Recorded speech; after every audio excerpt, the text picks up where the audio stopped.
A Critique of Interventionism by Ludwig von Mises.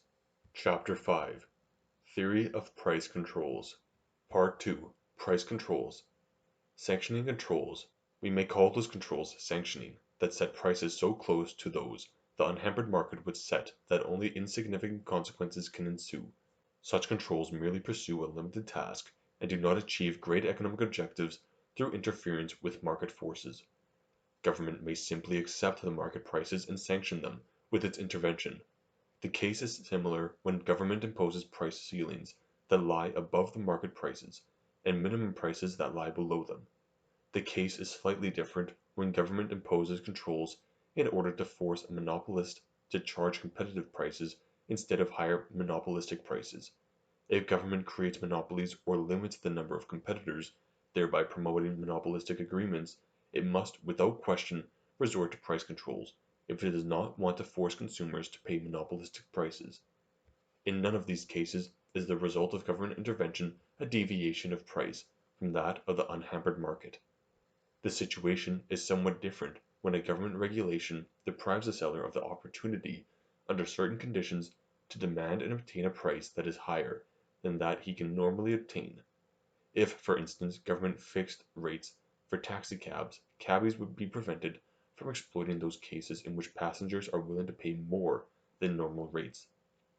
The affluent tourist who, late at night and in bad weather, arrives at some strange railroad station, accompanied by small children and loaded with many pieces of luggage, will gladly pay a much higher fare to get to a remote hotel if he must compete with others for the few or perhaps only taxicab offering a ride.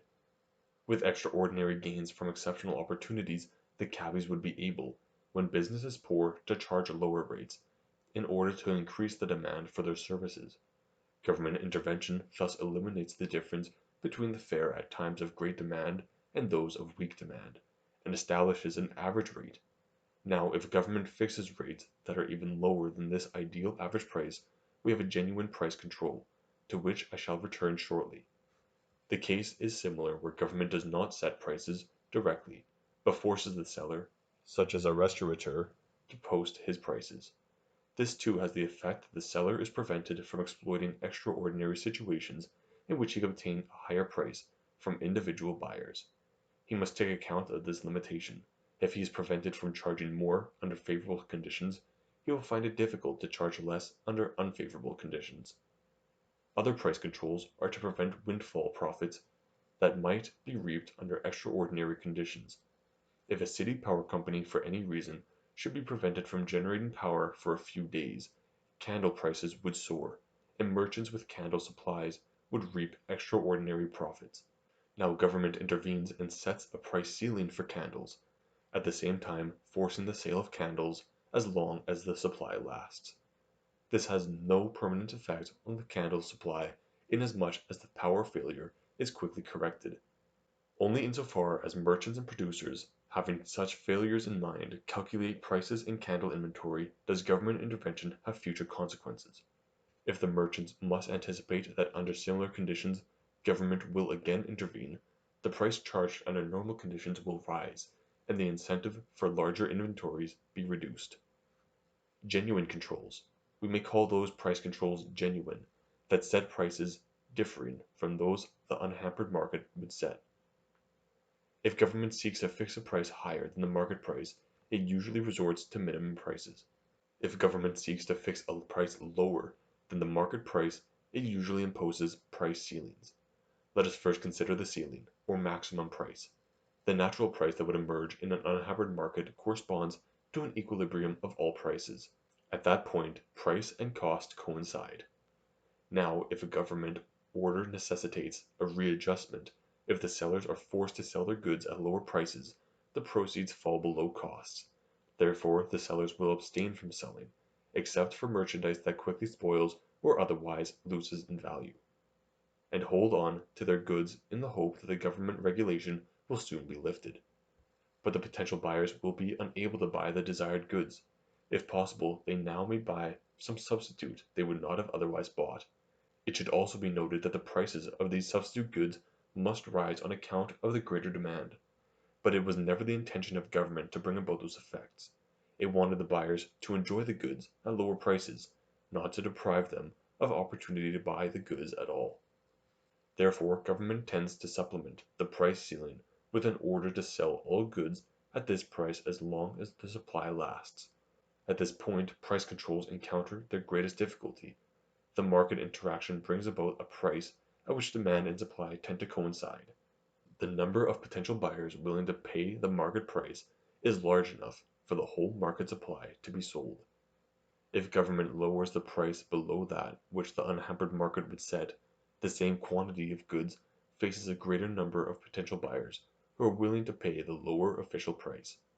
Supply and demand no longer coincide.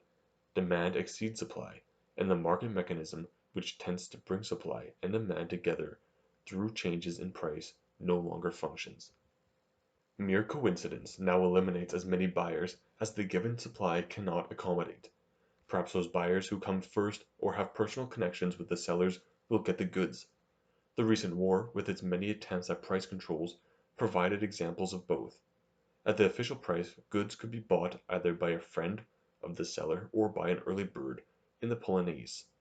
But government cannot be content with this selection of buyers.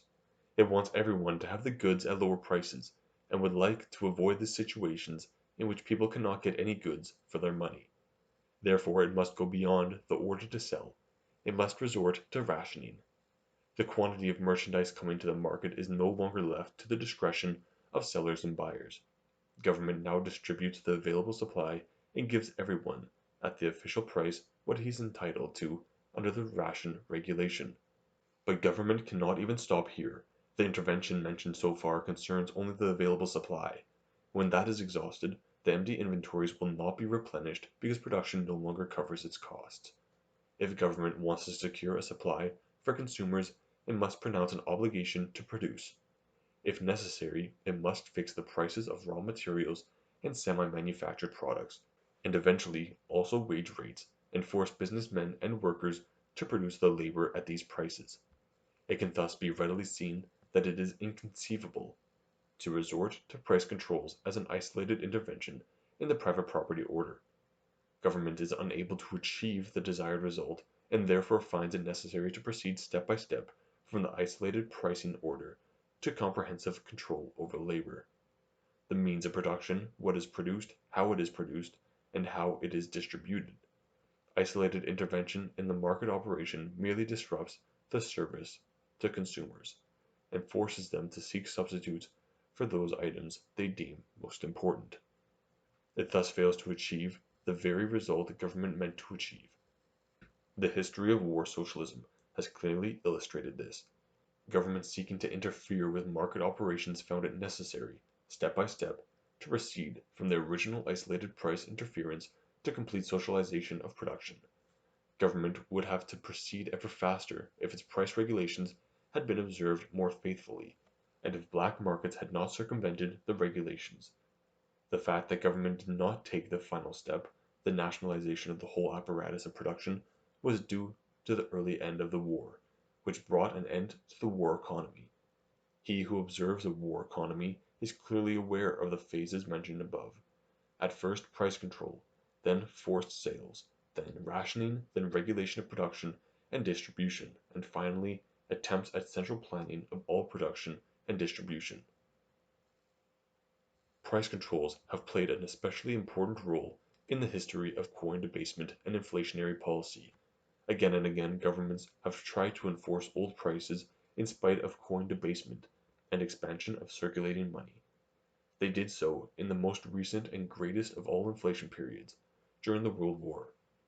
On the very day printing presses were put into the service of government finance, rising prices were fought with criminal law.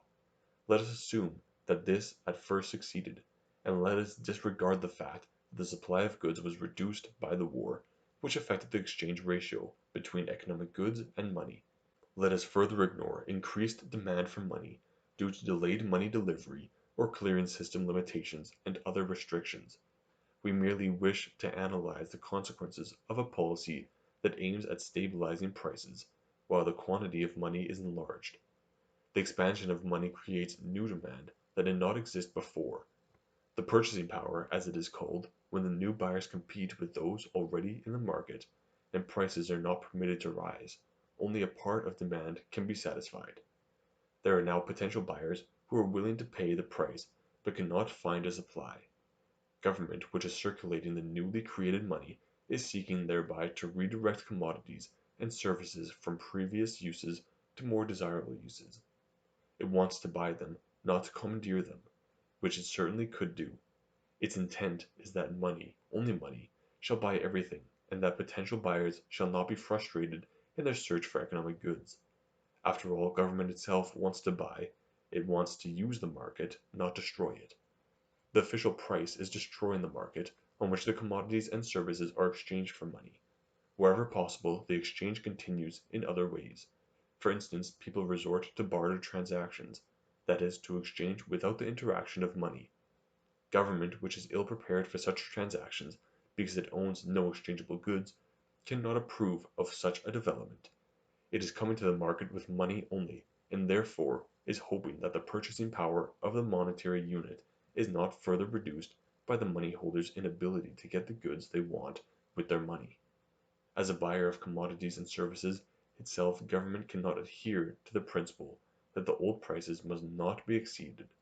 In short, government as issuer of new money cannot escape the consequences described by the quantity theory. If government imposes a price higher than that determined by the unhampered market and prohibits the sales at lower prices, minimum prices, demand must decline. At the lower market price, supply and demand coincide. At the official higher price, demand tends to trail supply, and some goods brought to the market cannot find a buyer. As government imposed the minimum price in order to assure the sellers profitable sales, the result was unintended by government. Therefore it must resort to other means, which again, step by step, must lead to complete government control over the means of production. Especially significant are those minimum prices that set wage rates, minimum wages. Such rates may be set either directly by government or indirectly by promoting labor union policies that aim at establishing minimum wages. When, through strikes or threats of strikes, labor unions enforce a wage rate that is higher than that determined by the unhampered market, they can do so only with the assistance of government. The strike is made effective by denying the protection of the law and administration to workers willing to work. In fact, it is irrelevant for our analysis whether the apparatus of coercion imposing the controls is the legitimate state apparatus or a sanctioned apparatus with public power. If a minimum wage that exceeds the unhampered market rate is imposed on a particular industry, its costs of production are raised, the price of the final product must rise, and correspondingly sales must decline. Workers lose their jobs, which depresses wages in other industries. Up to this point we may agree with the wage fund theory on the effects of non-market wage boosts. That which the workers in one industry are gaining is lost by the workers in other industries. In order to avoid such consequences, the imposition of minimum wages must be accompanied by the prohibition to dismiss workers. The prohibition in turn reduces the industry's rate of return because unneeded workers must be paid, or they are used and paid in full production while their output is sold at a loss. Industrial activity then tends to decline. If this too is to be prevented, government must intervene again with new regulations. If the minimum wage is not limited to a few industries, but is imposed on all industries of an isolated economy or on the world economy, the rise in product prices caused by it cannot lead to a reduction in consumption. The higher wages raises the workers' spending power. They can now buy the higher priced products coming to the market. To be sure, there may be shifting within the industries. If entrepreneurs and capitalists do not want to consume their capital, they must limit their consumption since their money income has not risen, and they are unable to pay the higher prices. To the extent of this reduction in consumption, the general wage boost has given the workers a share of entrepreneurial profits in capital income. The workers' real raise is visible in that prices do not rise by the full amount of the wage boost because of the entrepreneurs and capitalists' cutback in consumption.